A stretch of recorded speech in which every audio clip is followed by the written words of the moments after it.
Flintlock pistols, clanging swords, eye patches, the big tri-corner hat. These are just a few of the images coming to mind when we think about pirates. They sure do, and the list could go on forever with peg legs and parrots. Well, you get the idea. But what you might not think of are lady pirates. And since we're in the midst of a Women's History Month, and our pal Jim Duffy is, well, he's a little under the weather. Let's throw it back to 2022 for a throwback tale of women on the high seas during the Oyster Wars.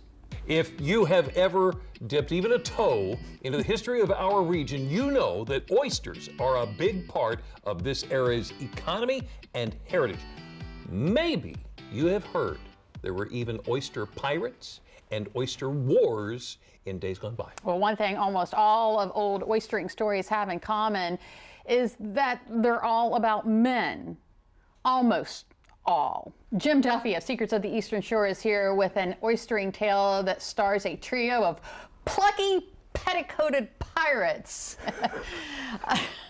Plucky, petticoated Good afternoon. pirates. Yeah. So how did they, the three Ps, end up in our history books? All right, so the Oyster Wars, to kind of oversimplify, like two things happened, right?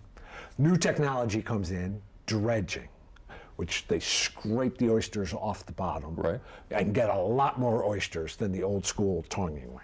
Okay. Second, there's kind of like a foreign invasion.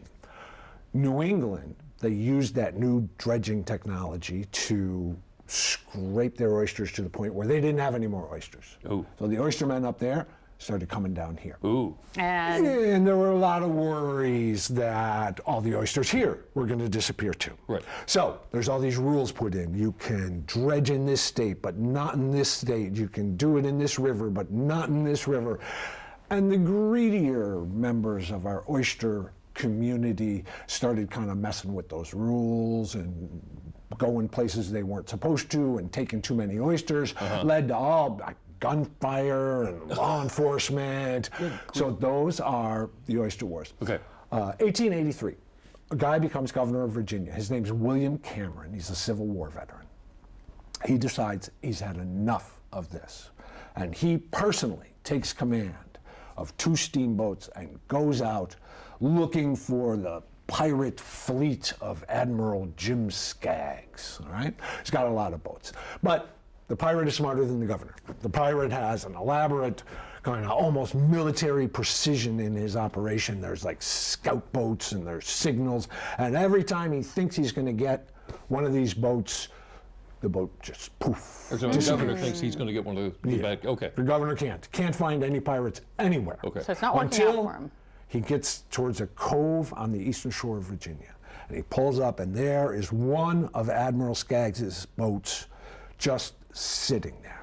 And he's like, full speed ahead, boys, we got him now. And the guys that were on that boat, which is called the Dancing Molly, had gone onto the shore to cut down wood and get wood for the fires that they needed or whatever else.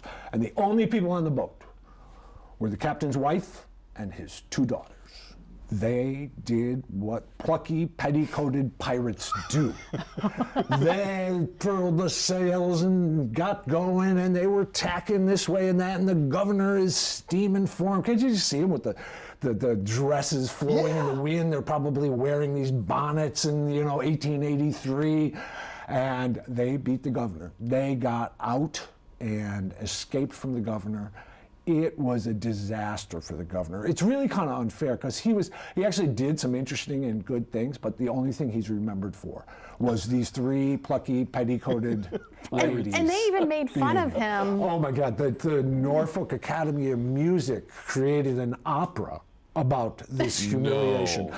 He had stupidly invited newspaper reporters to see his big triumph for chasing. Right. And so they ran it in the local papers, and then papers all over the country put it up. There's a big magazine in Philadelphia, did like his 3-page poem, put it on the cover. It was not good for the governor. And the unfortunate thing as like a history nerd is that nobody ever named who these 3 women were. Actually, all the local people too got up on the shore and started like cheering them along. So I wish that I could, like, some family here is descended from these women, I'm sure. Yeah. And I wish that I could give that family credit so they could take a little pride. So we'll just have to, you know, raise a toast to all the ladies out there who have the spirit of the plucky, petticoated pirates in their hearts. All right, Jim, Duffy, as always, thank you, and we'll just clean up all the spit off of our table later. A little bit later on. You don't normally think of people standing on the shore cheering on pirates, but that's what Jim Duffy says happened. It happened. Special reception for the plucky, petticoated pirates. I don't know who made me say that.